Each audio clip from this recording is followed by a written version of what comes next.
I believe it's been about 5 years since you started working on this bill, That's correct. pre-pandemic.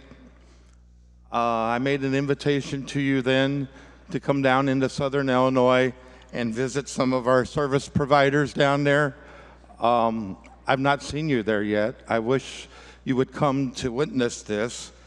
I have many questions on this bill. Does your bill pay for the provider to hire somebody to change the diapers on these workers, to give them their insulin, to check their sugar levels that our service providers are doing right now?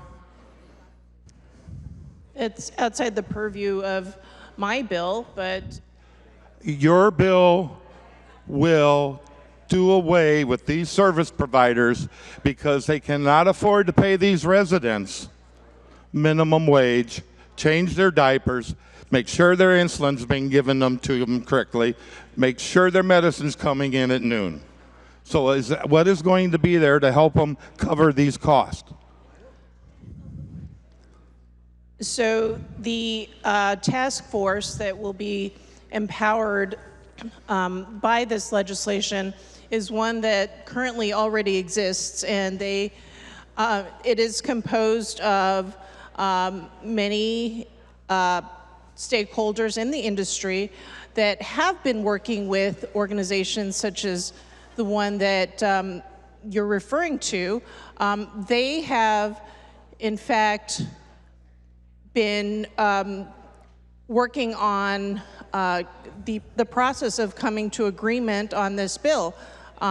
There is a report that's required, and I think that we need to start the process so that we can get to this phase-out goal. And I have colleagues who are advocates for other measures that would increase the pay of workers at these facilities as well, but that is separate from what this bill is proposing, which is to begin the process of this phase-out. Since I introduced the bill 5 years ago, IARF, which represents many of these facilities, has been in contact with them and working together with them to bring them into agreement on this bill, and everybody agrees that it's necessary to begin this process and not be left behind. I'm fine with the plan of getting there. Putting a time frame on it, I'm not well. I wonder how many of these members are from south of like Interstate 64. You know, are these workers going to pick these residents up at their family homes and bring them into work and take them home? Are the employers going to do that? As I mentioned, that is outside the purview of my bill, but Well, there are what efforts to that's what part increase of the the minimum wages wage. of those workers within this system. Okay.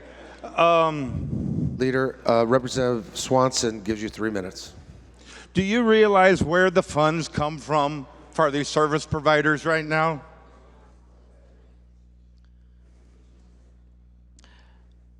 So if you are concerned about the ability of these service providers to survive within the legislation, there is a provision to create a fund to assist them with transitioning off of the use of subminimum wages. Yes, that fund is not definitely guaranteed to be funded, and we cannot come and ask for initiatives for our side because only the Democrats get to have initiatives in the House. So our funds that are keeping these service providers, that are allowing these people to go to work, come from chicken dinners, standing on corners, collecting funds with a poster by you, 1K walks, 5K runs, counties, townships, helping to keep these service providers there. Because do you know what these residents and family members love? They love going to work. They love having a paycheck. They don't know the difference between $1 and $100 bill. but they've got a paycheck, and that means so much to them.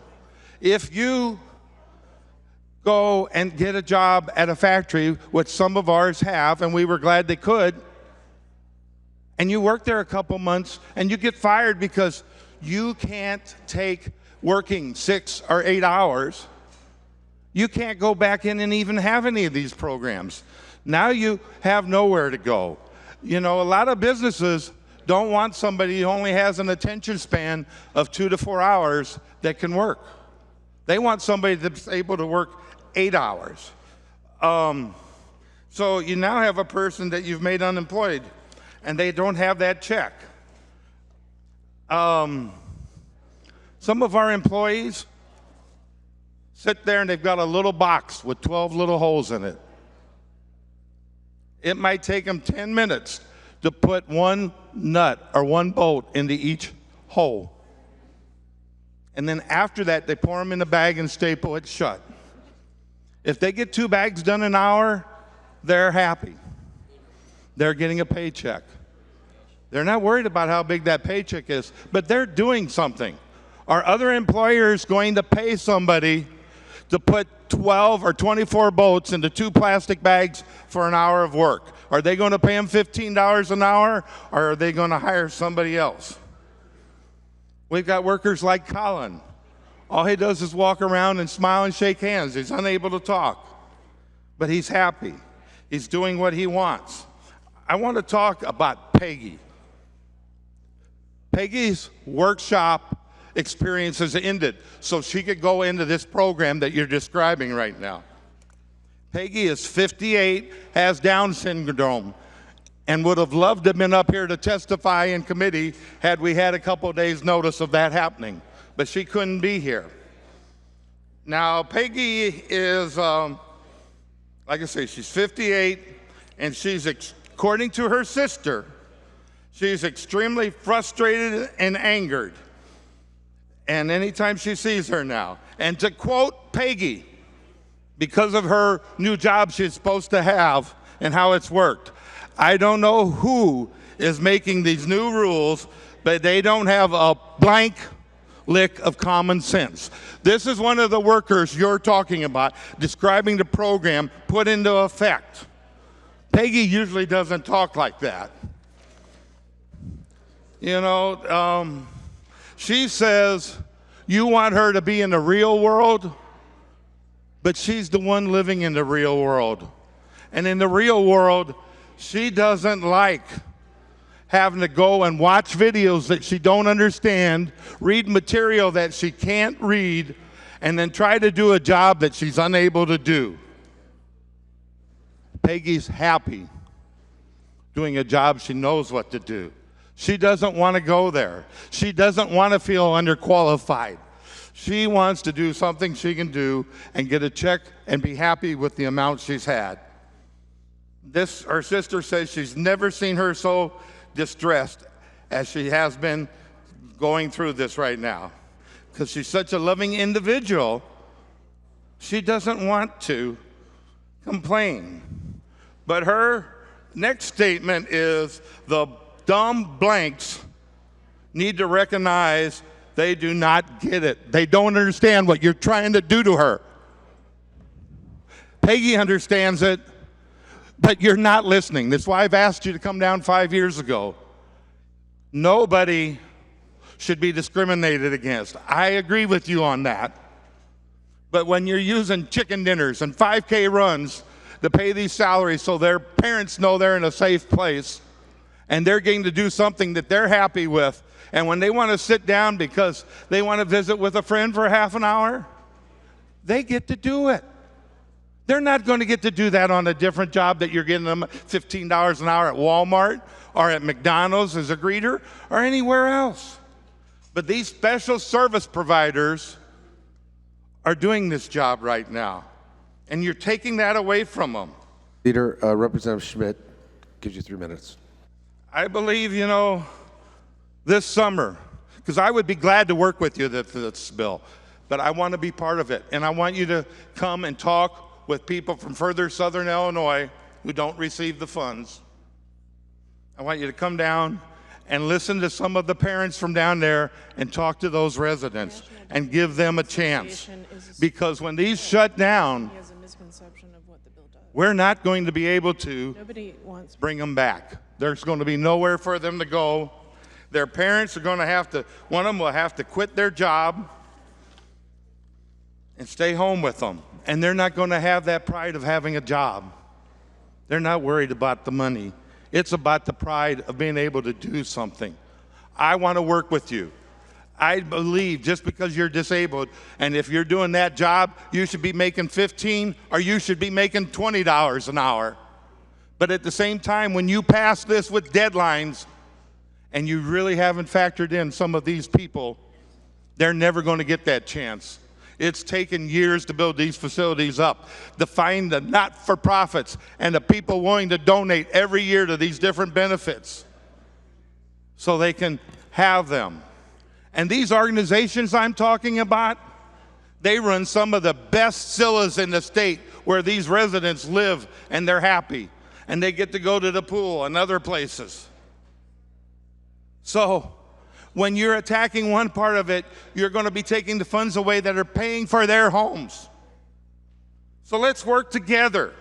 Why not take a little more time? We've waited 5 years. Can we not please look at how these service providers work and see if there is a carve out for them? Because these funds that are not guaranteed by the state of Illinois that are in this bill will never come south of Springfield. And so you're turning your back on a lot of people.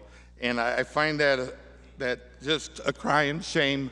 And I beg each and every one of you to not vote yes on it, vote present, and let's do some town hall meetings where these parents and these workers can come and tell you how much they like what they're doing now, and they don't want to be treated like a normal person. They won't want to have to abide by watching rules and trying to read them that they don't understand. They want to do a job that they're doing. They're happy. They're taken care of. They go sit down. They go visit with whoever they want. Somebody's there to clean them up if they make a mess. They get their medicine. But this bill, with no guaranteed funding, will do away with all that without ever discussing them. And these service providers will be gone, and this network may never be built again. So please, please, just work with us and vote present, and let's have the summer and come down and see a few of these places to see the love and compassion given to these workers while they're doing what they're doing. They're not unhappy, they're happy. It's not about the funds. It's about the pride they have of what they can do, and a lot of them can't be mainstreamed into jobs. I beg of you, vote present now, and let's force a fact of having a few town hall meetings and come up with a plan that really works. Thank you.